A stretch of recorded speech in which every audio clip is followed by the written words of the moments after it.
Welcome back. So, what do historians do? Well, as I said before, historians interpret and revise history. And they do this for a multitude of reasons and in a multitude of ways. Historians use their intellect and their analytical skills to analyze and synthesize information, primary sources in particular. And what are primary sources? Primary sources are written documents from the past, diaries, journals, ledgers, tax returns, probate records, court records, testimonies, speeches, anything of that nature. And in fact, in some ways, you can even argue that depending on what the historian is looking at, film, commercials, television shows, music, things like that. Anything that is written in that time or written or created by people who were from that specific time is a primary source. Over here, you see on the right, you have a picture of a sailor kissing a nurse.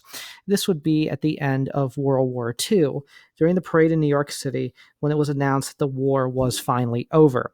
This photograph is also a primary source. Of course, photographs have to be dealt with a little bit differently than say, a record like what we have here on the left, but nevertheless, it is an example of a primary source as well. Primary sources can also be audio recordings or oral interviews. As you can see here, this is a woman from the 1905, 1910, a little bit over 100 years ago now, who's recording an interview that she's having with a Native American. This was an attempt at the time, at the turn of the century, the late 1800s and the early 1900s, really up until through World War I, really through the time that we're discussing in class. It became very fashionable and very popular for American historians or teachers or simply people who had access to what we would call today, or what they would have had at the time, audio recording equipment, to try and preserve the historical record of people who were disappearing. At the time, the American Indians were considered a vanishing people. And so oral histories were often conducted in order to try and preserve what information we could have about them, with the idea that they would eventually disappear. Although, of course, that was not the case. But again, this was something that was done at the time. All historians practice revision. Now, revision is kind of a dirty word, as John Fea notes. Revision sounds like you're changing things and you're trying to corrupt the past and you're trying to destroy what people learn and what's real and what's truth and replace it with something else.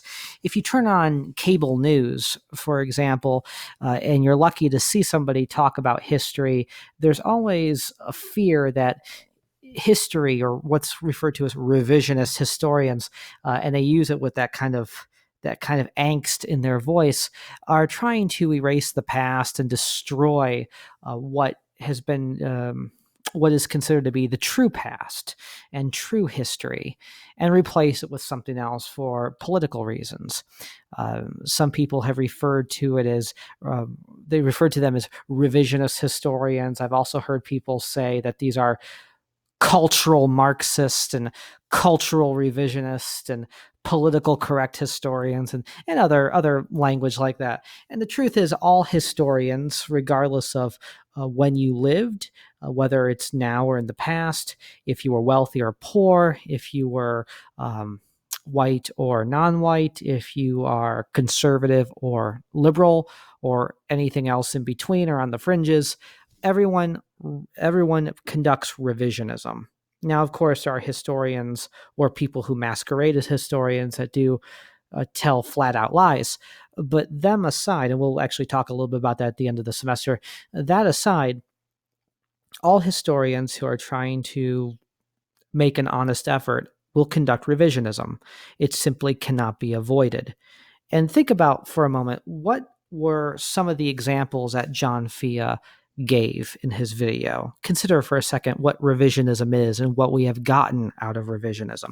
Take a moment and just try to recall some of those ideas, of what was revised that he listed in his videos, and maybe even think about yourself what could be historical revision. Take a moment, pause the video. So after thinking about it, maybe even reviewing the video, maybe you had some notes written down. What were some of the things that John Fia talked about when it comes to revision? What are some of the good things that have come out of revisionist history? Well, religious history, African American history, Hispanic history, or what's sometimes referred to as Chicano studies, women's history, environmental history, and this is just to name a few in a long, long laundry list. There was a time when history was only really considered to be a great man type of subject. So biographies of generals, biographies of presidents. You had some people who just write military history, the history of warfare. You'd have people who did political history, and you can kind of see how those two work together: political history and military history. You had people who did strictly the history of maybe class struggle and class warfare within history, but usually it was not about anything that you would consider to be a minority study or an offbeat kind of thing to look at. It would have been considered taboo at the time to study the environment or to study women or to study Hispanics or African Americans. And although there was a period of religious history in the 19th century, it kind of disappears throughout the 20th century, and not until the 1970s and 1980s has it come roaring back. And again, people published religious history throughout the 1940s and 50s, but it was kind of on its way out. But eventually, like I said, it comes roaring back because religion is a very important part of history. People's belief in a higher power, and also the social and cultural aspects that come with religion, whether it's education, certain conservative aspects or progressive aspects, literacy, social reform like abolition or alternative healing, things of that nature. All of that was revision. So without revision, history, if you thought history was rather stale in high school or maybe your last history class, it would have been perhaps more so because you would have only learning about just typically men, battles, politics, treaties, and economics.